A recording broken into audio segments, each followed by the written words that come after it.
بسم اللہ الرحمن الرحیم۔ السلام علیکم۔ ایک دن سلطان محمود غزنوی حسب معمول دربار میں بیٹھا ہوا تھا۔ وزراء و امراء دست بدستہ حاضر تھے۔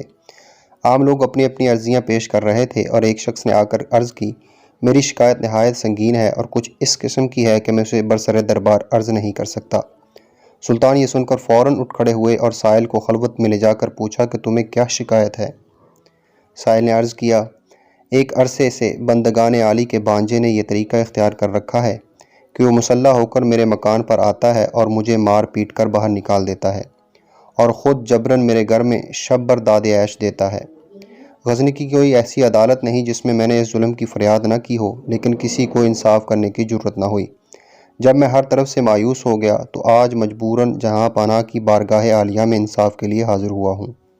شہنشاہ عالی کی بے لاگ انصاف پروری، فریاد رسی اور رعایا سے بے پناہ شفقت پر بھروسہ کر کے میں نے اپنا حال عرض کر دیا ہے۔ خالق حقیقی نے آپ کو اپنی مخلوق کا محافظ و نگہبان بنایا ہے۔ قیامت میں رعایا اور کمزوروں پر مظالم کے نتیجے میں آپ خدائے قہار کے روبرو جواب دہ ہوں گے۔ اگر آپ نے میرے حال پر رحم فرما کر انصاف کیا تو بہتر ہے، ورنہ میں اس معاملے کو منتقم حقیقی کے سپرد کر کے اس کے روبرو عنایت فیصلہ تک انتظار کروں گا۔ سلطان محترم پر اس واقعہ کا اتنا اثر ہوا کہ وہ بے اختیار آبدیدہ ہو گئے اور سائل سے کہا، تم سب سے پہلے میرے پاس کیوں نہ آئے؟ تم نے ناحق اب تک یہ ظلم کیوں برداشت کیا؟ سائل نے عرض کیا، میں عرصے سے اس کوشش میں لگا ہوا تھا کہ کسی طرح بارگاہ سلطانی تک پہنچ جاؤں، مگر درباروں اور چوبداروں کی قدغن نے کامیاب نہ ہونے دیا۔ خدا تعالیٰ ہی جانتا ہے آج بھی کسی تدبیر سے یہاں تک پہنچا ہوں۔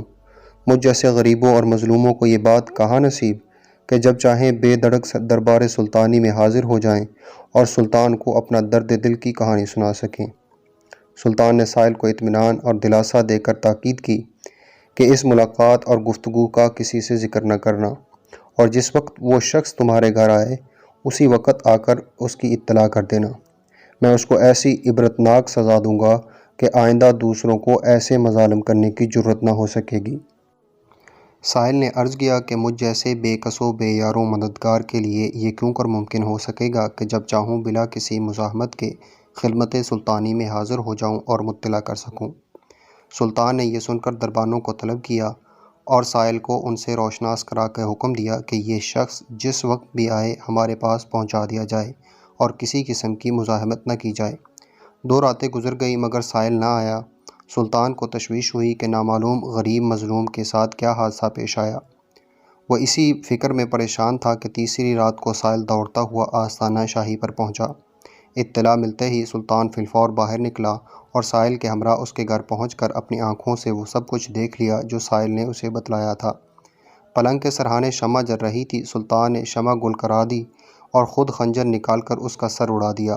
اس کے بعد شمع روشن کرائی۔ مقتول کا چہرہ دیکھ کر بے ساختہ سلطان کی زبان سے الحمدللہ نکلا اور پھر سائل سے کہا کہ تم اطمینان سے اپنے گھر میں آرام کرو، اب انشاءاللہ عز و جل تمہیں کوئی تکلیف نہ پہنچے گی۔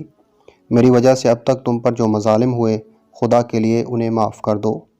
یہ کہہ کر سلطان عالی وقار رخصت ہونا ہی چاہتا تھا کہ سائل نے دامن پکڑ کر عرض کیا، بندگان عالی نے جس طرح ایک مظلوم کے ساتھ انصاف فرمایا، حتیٰ کہ اپنی قرابت داری و خون کا بھی مطلق خیال نہ کیا، اللہ جل شانہ آپ کو اس کی جزائے خیر عطا فرمائے اور اجر عظیم عنایت فرمائے۔ اگر اجازت مرحمت فرمائی جائے تو ایک بات معلوم کرنا چاہتا ہوں، وہ یہ کہ آپ نے پہلے شمع گل کرائی، پھر روشن کرا کے مقتول کا سر دیکھ کر الحمدللہ فرمایا اور اس کے فوراً بعد پانی طلب فرمایا، اس کا کیا سبب تھا؟ سلطان نے ہر چند ٹالنا چاہا مگر سائل کے اصرار پر اسے بتلانا پڑا۔ شمع گل کرانے کا مقصد یہ تھا کہ مبادا روشنی میں اس کا چہرہ دیکھ کر بہن کے خون کی محبت مجھے سزا دینے سے باز رکھے، اور الحمدللہ کہنے کا سبب یہ تھا کہ مقتول اپنے آپ کو میرا بانجا بتا کر تمہیں شاہی تعلق سے مرعوب کر کے اپنی خواہشات نفسانی کو پورا کرنے کے لیے راستہ صاف رکھنا چاہتا تھا۔ خداوند کریم کا ہزارہا شکر ہے کہ محمود کے متعلقین کا اس شرمناک بےہودگی سے کوئی تعلق نہیں۔ اور پانی مانگنے کی وجہ یہ تھی کہ جب سے تم نے اپنا واقعہ سنایا تھا میں نے عہد کر لیا تھا کہ جب تک تمہارا انصاف نہ کر لوں گا آب و دانہ مجھ پر حرام ہے۔ اب چونکہ میں اپنے فرض سے سکدوش ہو چکا تھا اور تشنگی کا شدید غلبہ تھا، اس لیے پانی مانگنے پر مجبور ہو گیا۔ اللہ اکبر۔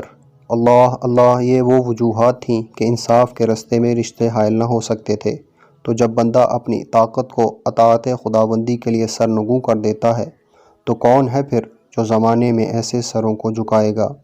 اور یہی انصاف کا فقدان ہی آج ہمارے معاشرے کی تباہی کا باعث ہے۔